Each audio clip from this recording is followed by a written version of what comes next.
My son and I were driving through Oklahoma City, had the radio on, and the guy comes on the radio, "Hey, anybody want any underage girls?"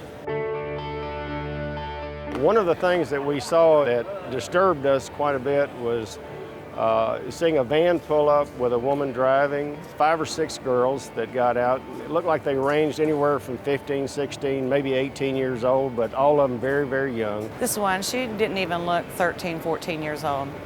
She had no shoes on. She had a little mini skirt on. She couldn't have been more than 14, 15 years old. She probably looked in her 14, 15 years old. I really couldn't tell of her age, but she was very young. And I know good and well a 14-year-old, 15-year-old is not doing this on her own accord.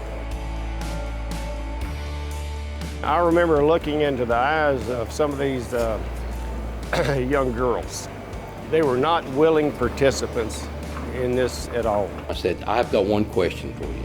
She said, "What's that?" I said, "Why are you doing this?" She said, "Just look around the corner of the truck down there and you'll see that Cadillac down there. That's why I did it." And when I looked down there, I knew what was going on. So you know there's some kind of team effort in putting them out there. You have to wonder who's behind them. They have a pimp or whatever you want to call them, trafficker, slave driver, bottom line.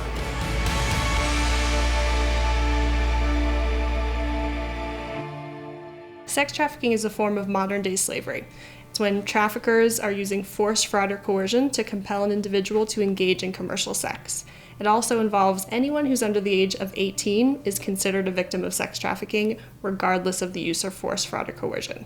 And this is an issue that affects all populations of victims: men, women, children, foreign nationals. It's really important that we understand that.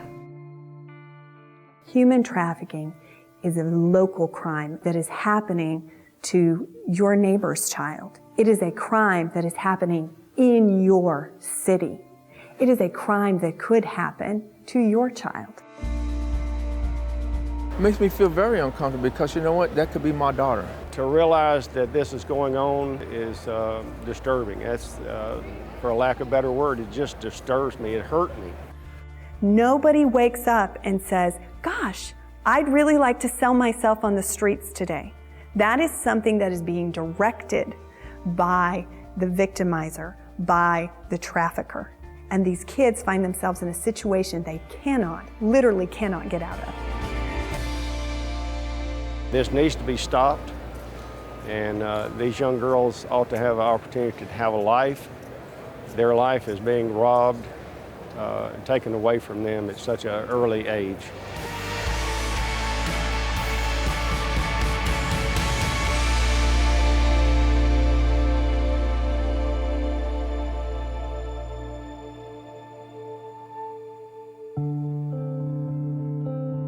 It was me and my cousin Chrissy and my cousin Cody. We went in and asked my mom if we could go down and get some Frosties before dinner.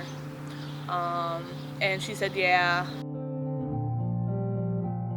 Me and Chrissy's walking, and that's when the Lincoln pulled up.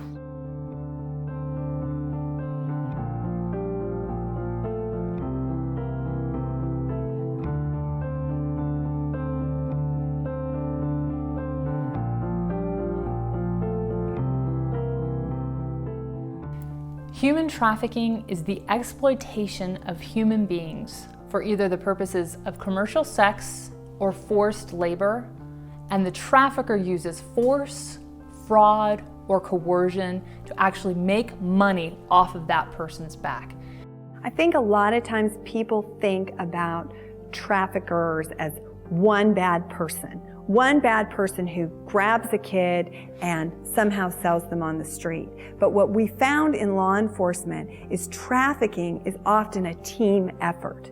It's the person transporting the child from place to place so that they can never be in a place long enough to get help.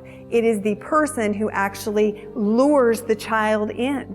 It's the enforcer, the person who is beating the child. Could those all be the same person? Absolutely. But more often than not, it is a loose coalition of people who are working to keep that child enslaved. And if we're looking at victims of sex trafficking, we're talking about specific forms of vulnerability. For example, someone who has a history of abuse or trauma. It could be someone who doesn't have a good social network. So we're talking about runaway and homeless youth. We're talking about Individuals who might be here, they might be undocumented, they came from other countries with promises of some different type of work. Fraud is the false promises, right? I'm gonna make your life better. I have a great job offer for you. I want you to be in my music video. Anything to entice that victim. We ended up going to his house, and that's when it pretty much hit us like a ton of bricks, because he wasn't nonchalant about it or anything. He just shut the door, locked it, and said that we're not leaving. And he sent Chrissy upstairs with one of the girls and me downstairs in the basement. What the girl that I went downstairs told me, is that I was gonna do what Derek told me to do, which they call daddy. We're talking about that trafficker playing the boyfriend role, right? Or the daddy role. I love you. I'm going to take care of you. I'm going to make your dreams come true. It's not about a single type of person, but rather vulnerabilities that traffickers know how to exploit. They're very savvy, they're smart business people, and they know exactly what to be looking for. This is old-fashioned greed. And where you can only sell a drug one time, you can sell a girl or a boy or a man or a woman over and over and over again. We would have to have sex with men for money, and we have no say about it. And they already said from the beginning that if I did anything stupid, then Chrissy would be the one that would pay for it. She was my best friend, and I didn't want nothing to happen to her. When we talk about coercion, we're talking about the psychological abuses. If you don't do this, I'm gonna kill your little brother. If you don't do this, I know where your dad lives. I'm gonna kill your dad. If you don't do this, I'm gonna kill you. One day we made a run for it, but he was up. I guess he wasn't sleeping. I don't know if he was just mind games or what he was doing, but he grabbed us.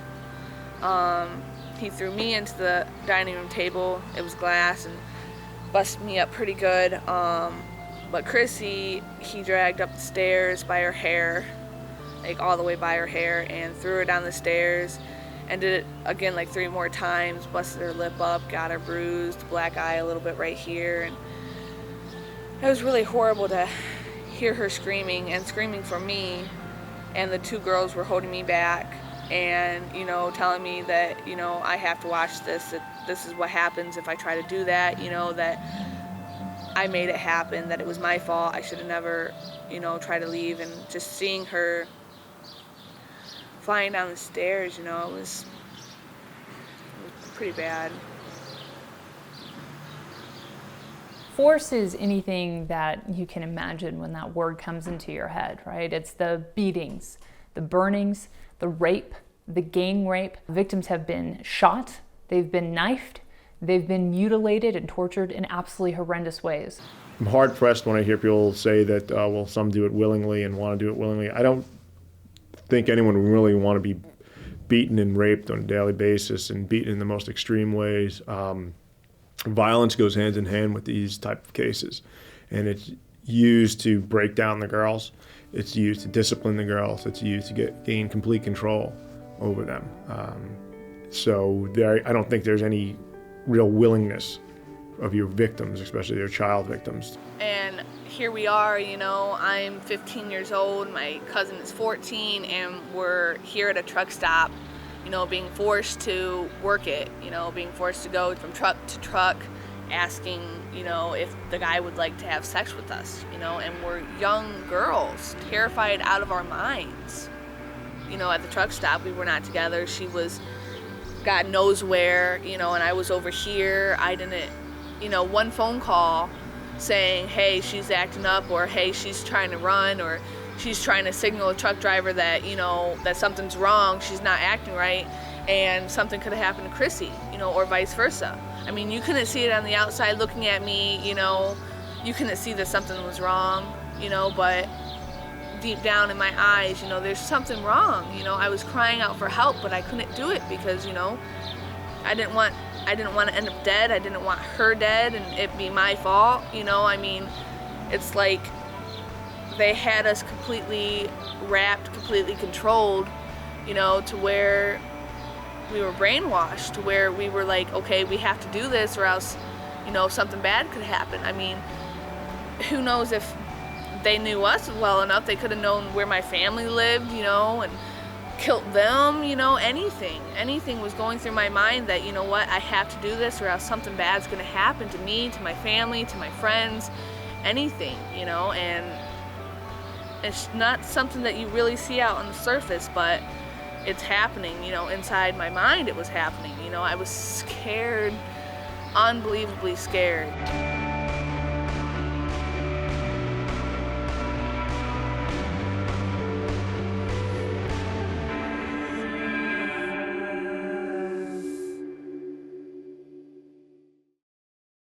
The trucking industry is in a unique position because they actually will be in locations that pimps will bring in their victims to be prostituted out.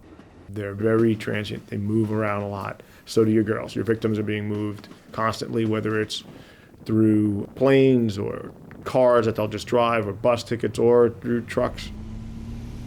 Any way that they can get to their money, that's how they're going to get there. Truckers Against Trafficking is a grassroots organization. It comes alongside the trucking industry, recognizing that they're the eyes and ears of our nation's highways. They're in places that most people aren't, and that they can recognize potential victims of human trafficking more than the rest of us. And so we equip them with tools that they can recognize, identify potential human trafficking victims, and then a number to call, so that when they see human trafficking situations, they can report those and hopefully get the victims recovered and perpetrators arrested.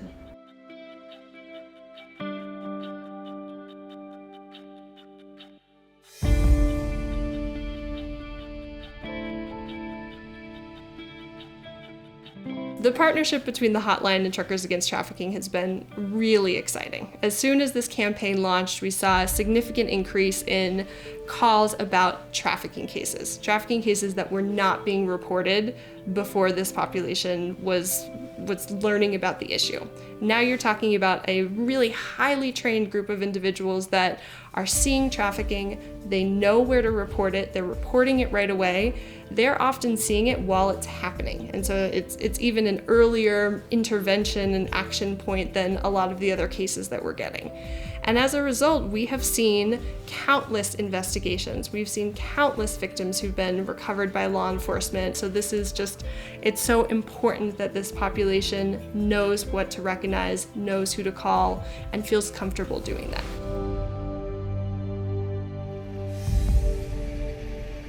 So signs to look for. The most important one is if you ever see a minor selling commercial sex.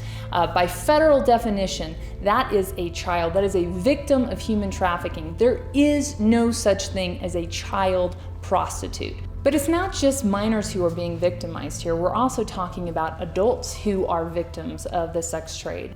So where your truckers can help out at their rest stops, you know, they know who's coming in. You see a car pull in or a navigator pulling in. Why is a navigator pulling in with 10 girls in it and one guy behind the wheel?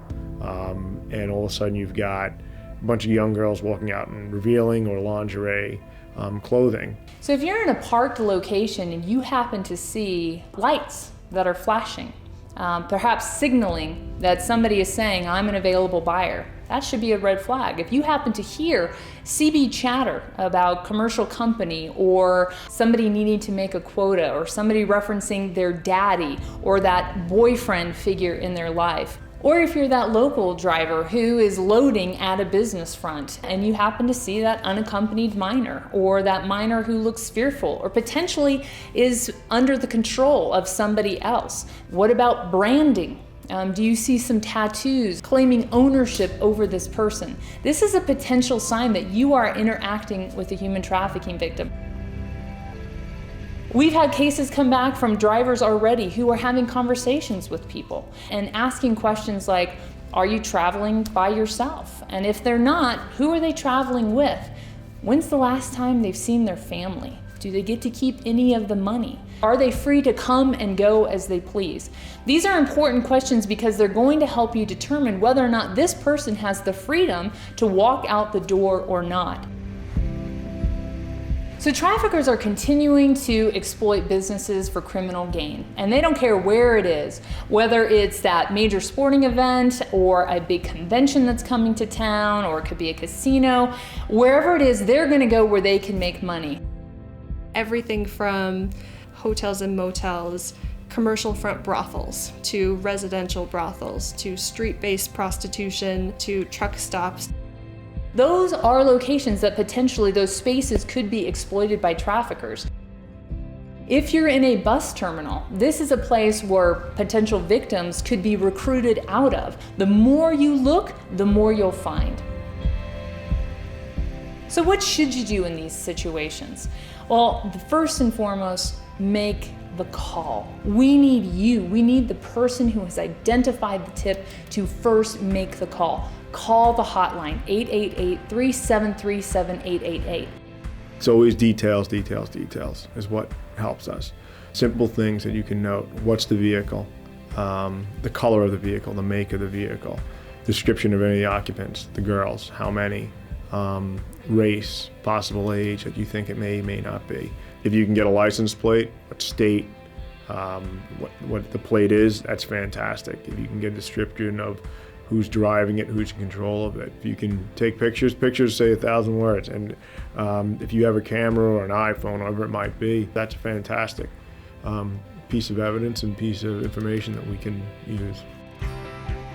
And if you are in a location that has a general manager, go in then and tell the general manager. They need to know what's going on their property, wherever you are, wherever you're parked. You know, it's getting involved that much. We're not saying go out there and grab the girls and try and drive away with them. Now, don't try and rescue them on your own, but even the smallest kind of little details that you guys have that can provide us with would help, and have helped to recover girls.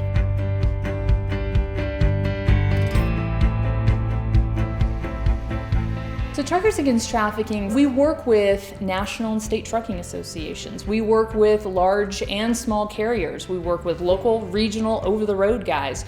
We work with the truck stop and travel plaza community. We work with the trucking schools. So the more you have transportation industries that are committed to this issue and really thinking about creative ways to help, the better we're going to be able to facilitate that connection from moving someone out of a trafficking situation.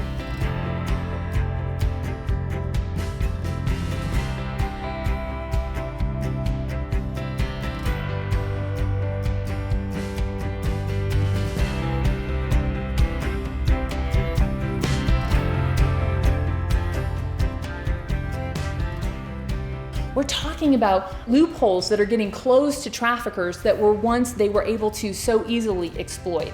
And that's a huge part of what TAT does, bringing the trucking industry and law enforcement together to put these guys out of business. They have operated unfettered for too long, and it is enough.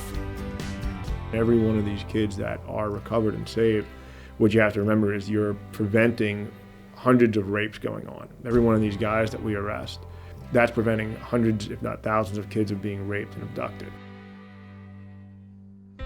When we talk about the progress that's been made, it's just pretty amazing to watch one industry step up and say, yes, we're going to be proactive on this. And we see drivers being trained, and we see safety directors deciding to implement this, and CEOs of companies. And we see truck stops who are saying, yeah, we're going to put this information out for the drivers that visit our locations, and we're going to train our employees. It's fantastic, all of the different ways that the industry has decided, yes, we're going to own this issue.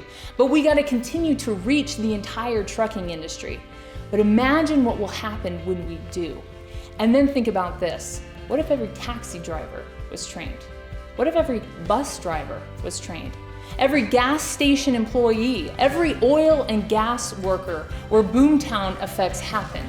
What if we could train all of these armies to identify and recognize human trafficking and report it immediately when they see it?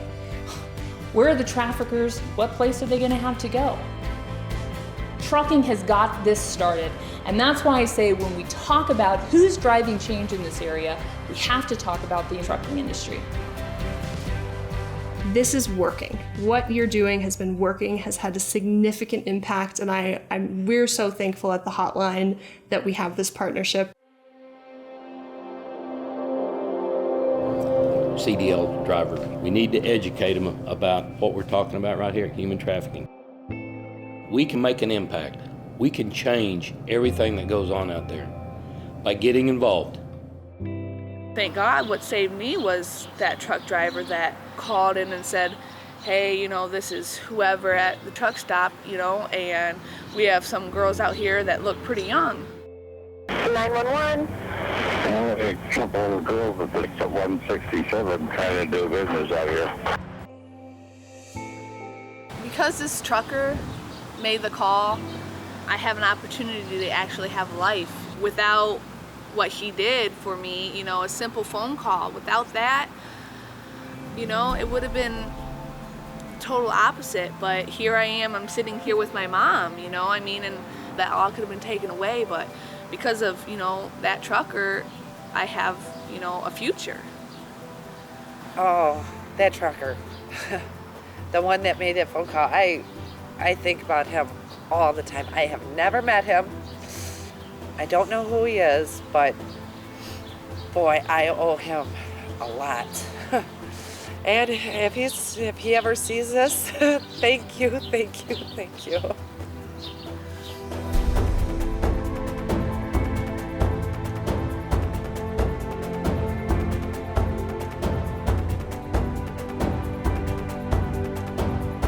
Get on your cell phone. I mean, you know, get the TAT card, get the hotline number, call, and if it's someone in trouble, and the cops will show up, it's going to give them a chance to come clean with what's going on, maybe get out of the situation that they're in. So, you know, call the hotline, go inside, tell the management of the truck stop.